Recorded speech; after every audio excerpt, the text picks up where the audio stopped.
Dans Touche pas à mon poste ce mardi 19 septembre, Nathalie Marquet, qui était aux Philippines avec Marouane Berreni, quelques jours avant sa disparition, a rapporté des propos inquiétants. Cela fait désormais plus d'un mois que Marouane Berreni est porté disparu, plongeant ses proches et les médias dans l'inquiétude. Le mystère entourant sa disparition remonte à la nuit du 3 août dernier, lorsque son nom a été associé à un accident tragique.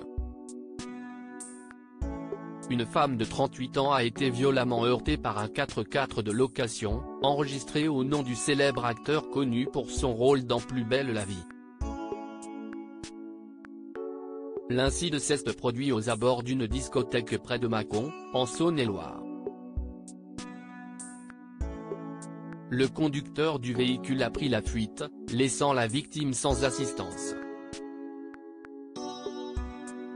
Le 4x4 endommagé a été découvert par la police dès le lendemain de l'accident, mais Marouane Berreni, quant à lui, reste introuvable. Personne dans son entourage n'a eu de ses nouvelles depuis cette nuit tragique. Le parquet de Mâcon a confirmé l'ouverture d'une enquête pour disparition inquiétante en août, dans l'espoir de retrouver le comédien âgé de 34 ans. L'enquête autour de l'accident de voiture n'a pas encore permis de déterminer si Marouane Berreni était le conducteur. Cette enquête est la seule dans laquelle il est nommément impliqué.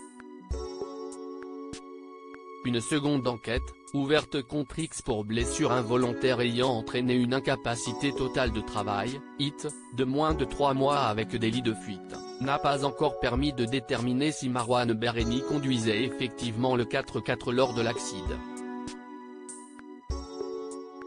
Ni la victime ni les caméras de surveillance n'ont pu l'identifier. Il est essentiel de souligner que la présomption d'innocence doit être respectée dans cette affaire, insiste le parquet. La police a retracé ses déplacements jusqu'au 4 août, mais depuis, il reste introuvable, créant l'inquiétude auprès de tous ses proches. Invitée de TPMP ce 19 septembre, Nathalie Marquet, qui était aux Philippines avec le jeune comédien 8 jours avant sa disparition, a livré un témoignage troublant et bouleversant. Nathalie Marquet, en vacances avec Marouane Berreni quelques jours avant l'accident, rapporte des propos prémonitoires inquiétants. Ce qui m'a vraiment surpris et qui est impressionnant, quand on a atterri à Manille, on devait prendre un autre avion et on avait un souci pour le décollage de l'avion, donc on est sorti de l'aéroport. Je l'ai accompagné parce qu'il allait fumer une cigarette, commence Nathalie Marquet-Pernot. Elle poursuit son récit. On parlait et d'un coup il me parle de Pierre Palmade, et il me dit CIST quand même dingue ce qui lui est arrivé, il a foutu en l'air sa carrière, et je fais bah oui CIST, des choses qui arrivent et malheureusement quand on se drogue tout ça CIST compliqué, et là il me dit bah moi je ne supporterai pas. Si je renversais quelqu'un, après je ne pourrais pas vivre et je me foutrais en l'air. Non, je supporterai pas, tu te rends compte, si je tue quelqu'un, je me foutrai en l'air, rapporte l'ex-Miss France.